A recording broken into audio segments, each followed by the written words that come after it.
Well, Tomodachi Life fans, I gotta hand it to y'all. You've waited over a decade, begged throughout the entire Switch generation, but I've gotta hand it to ya. You watched the announcement of a new game where you watch Mii's. But congratulations, this is really exciting, and I'm totally not salty that Wind Waker and Twilight Princess HD still aren't on Switch. But today is all about you guys because Tomodachi Life lives. And by today is all about you guys, I mean today is all about my retrospective and review of this month's Nintendo Direct. You know, I wasn't expecting this. We are in a really weird place with Nintendo right now. With the Switch 2 right around the corner, it's a weird time for game announcements. Since the Switch 2's reveal in January, we've known of the Nintendo Switch 2 Direct occurring April 2nd. If we were to have a Direct around this time, it would have been in February. But we passed that date with nothing, so it seemed like we'd have nothing until the Switch 2 Direct. But then comes March 27th, 2025. Hello there! A Nintendo Direct a week before the Nintendo Switch 2 Direct?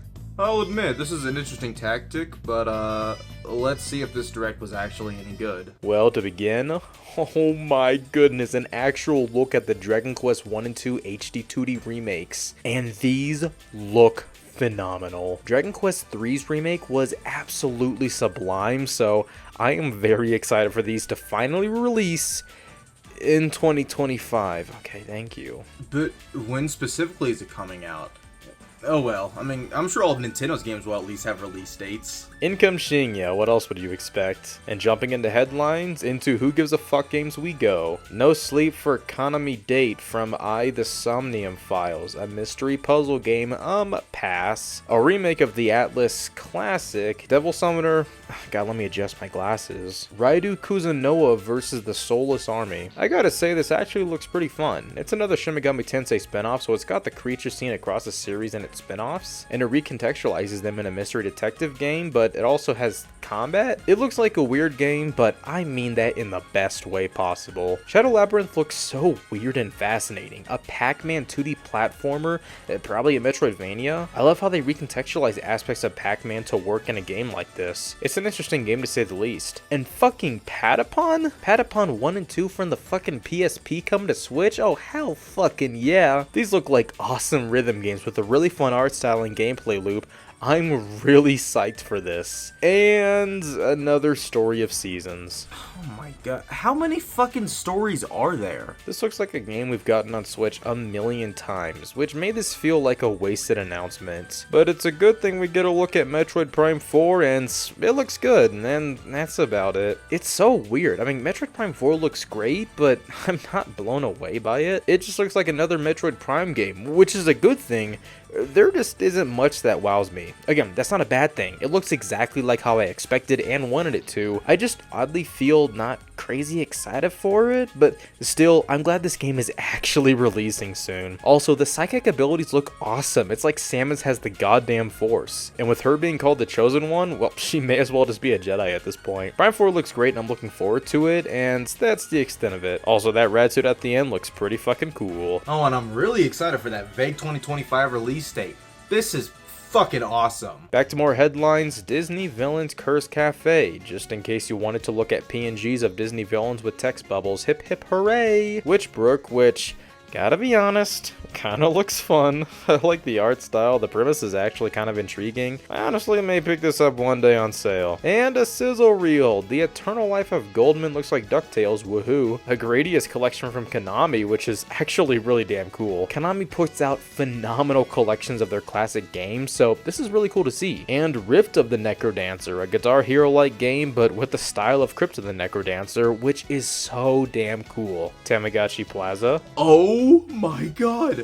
Tamagotchi Life lives! Nah, it's just a collection of mini games, which, yeah, alright. And another look at Pokemon Legends ZA, and I can't lie, this game looks so fucking cool. I love how it takes place entirely in one large city. I've always felt like cities in video games are so small compared to actual cities, so the entire world of this game being a city is really damn cool. The wild zones being inside parts of the city is also really cool, and I love how trainer battles are back but only take place during night. I really love the idea of spending the day catching and leveling up Pokemon, then that night facing off against other trainers in battle. And also the ranking system where you start at rank Z and work your way up to rank A is awesome, and it makes me really excited to, well, do that. I love Arceus, and I've been looking forward to a sequel, and that sequel looks absolutely amazing. I am very excited for this. And hell, I'm not even a big Pokemon fan or anything, I just think this game looks great. And once again, that vague 2025 release date means,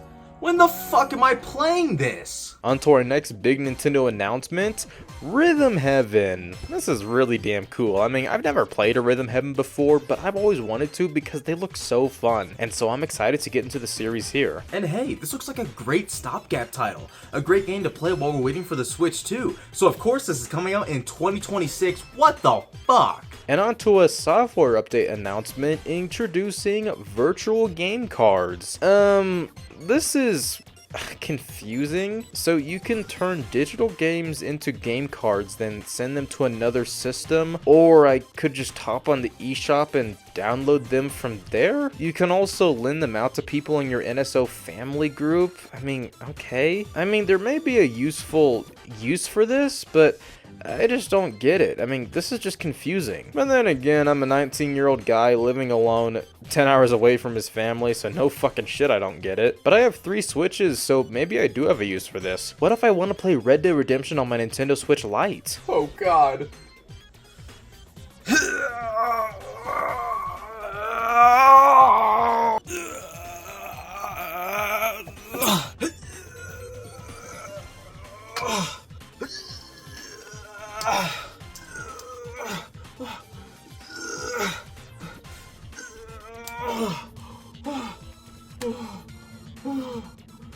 Maybe I do need virtual game cards. And onto a sizzle reel showing a bunch of upcoming games, from Aaaand Life to Fantasy Life I, The Girl Who Steals Time. Wait, that's still not out yet? A remaster of Saga Frontier 2, cool I guess. Monument Valley 1, 2, and 3, these look like interesting enough puzzle games. Everybody's Golf Hotshots look like a fun old golf game. Nothing much more than that, but it still looks like a fun time. And Marvel Cosmic Evasion, this looks like a really fun Marvel themed beat 'em up. This looks like a ton of fun. And one final game. It's not Tomodachi Life. It's not Tomodachi Life.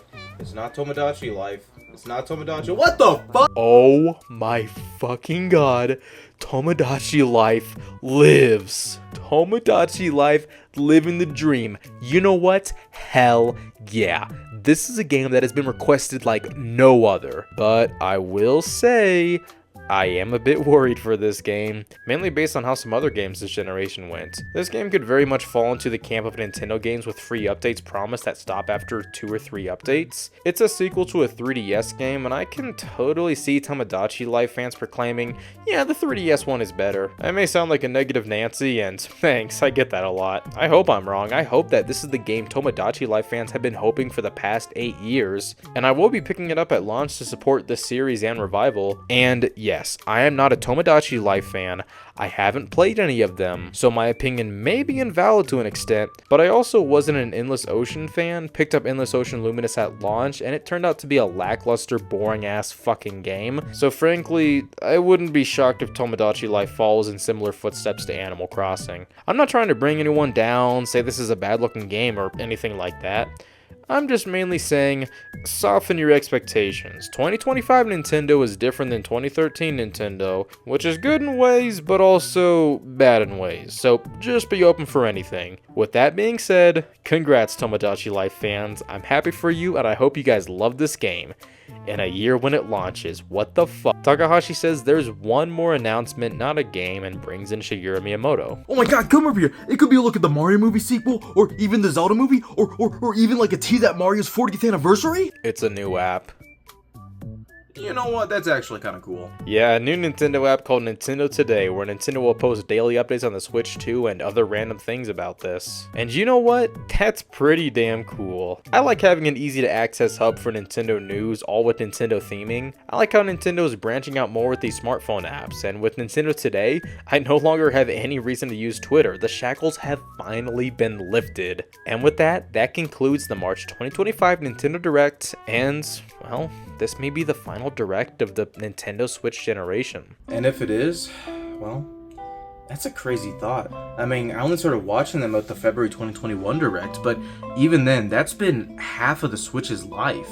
I've talked about all of them since the fall 2021 Direct, and it's also pretty crazy looking back at these years worth of announcements and memories related to these presentations. Of course, Nintendo Directs are not going anywhere, and I don't plan to stop talking about them anytime soon. And on top of that, I mean, now that we're entering a new generation, Directs are going to become really fucking cool again, since new entries for pretty much all Nintendo series will be back on the tables. But I will miss this quainter era of Directs, and this one was a decent Direct to end this era on. The third-party stuff was on the weaker side, but the Nintendo published stuff was great, really damn exciting to see. Revivals that I frankly wasn't expecting, and great looking updates on upcoming games. Some release dates for some of these Nintendo games would have been nice, but oh well, I guess. It doesn't matter because we got Tomodachi Life. Although that's not released until next year, so something to play in the meantime would be nice. Oh yeah, I kind of forgot about that. I guess a new game console is gonna have new games to play on it. What a novel fucking concept. Thanks for watching, and good fucking Nicus.